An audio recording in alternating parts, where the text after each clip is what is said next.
বন্ধুরা, আমেরিকার কঠোর এবং সংকীর্ণ জেলখানার ভেতর, যেখানে দেয়াল অনেক উঁচু এবং প্রতিটি মুহূর্তে কড়া নজরদারি রাখা হয়, সেখানে এক নীরব বিপ্লব জন্ম নিচ্ছে।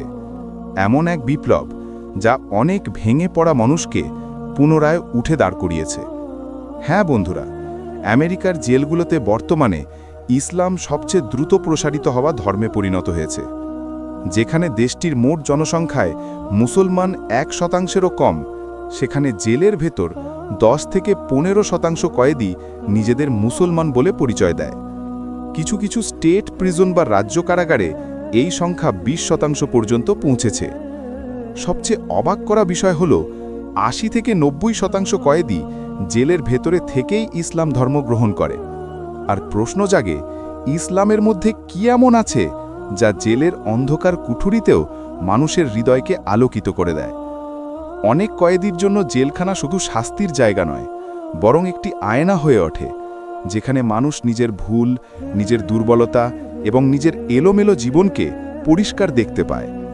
এমন পরিস্থিতিতে ইসলাম তাদের দেয় শৃঙ্খলা, দায়িত্ববোধ, আত্মিক প্রশান্তি, আত্মশুদ্ধি এবং জীবনের একটি মহৎ উদ্দেশ্য। 5 ওয়াক্ত নামাজ, রোজা, পরিষ্কার পরিচ্ছন্ন জীবন, হালাল হারামের সতর্কতা, এসব তাদের জন্য এক নতুন সংস্কৃতি হয়ে দাঁড়ায়।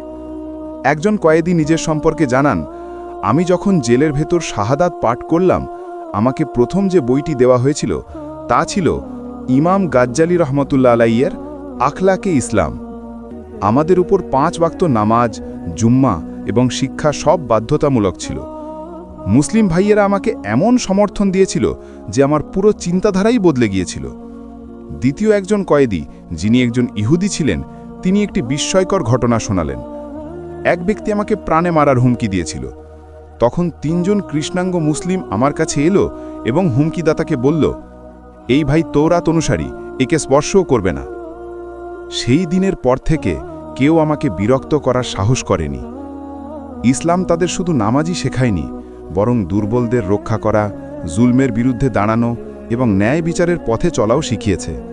আমেরিকার জেলগুলোতে মুসলিম চ্যাপলেইন বা ধর্মীয় শিক্ষকদের ভূমিকাও অত্যন্ত গুরুত্বপূর্ণ। এরা কয়েদিদের কুরআন শেখান, দোয়া শেখান, নামাজ আদায় করান এবং আধ্যাত্মিক পরামর্শ দিয়ে তাদের মানসিকভাবে ভেঙে পড়তে দেন না। Islamic circle of north America এবং মুসলিম প্রিজনার প্রজেক্টের মতো সংস্থাগুলো এই কয়েদিদের কাছে দ্বীনি বই এবং শিক্ষা পৌঁছে দেওয়ার জন্য কঠোর পরিশ্রম করছে। গবেষণা বলছে, যেসব কয়েদি জেলের ভেতর ইসলাম গ্রহণ করে, মুক্তির পর তাদের পুনরায় অপরাধ করার সম্ভাবনা খুব কম থাকে। কেন?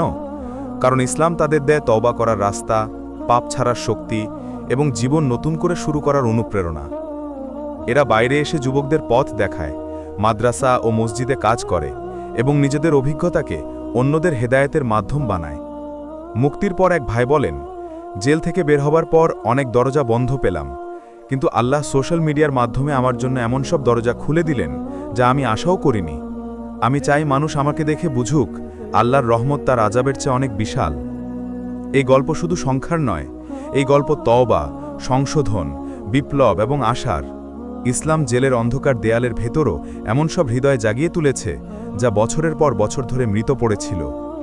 ঈমান এবং আধ্যাত্মিক শিক্ষা কি কোনো মানুষের জীবন বদলে দিতে পারে? দিন কি পুনরায় জীবন গড়ার আসল চাবিকাঠি? আপনার মতামত কমেন্টে অবশ্যই লিখুন।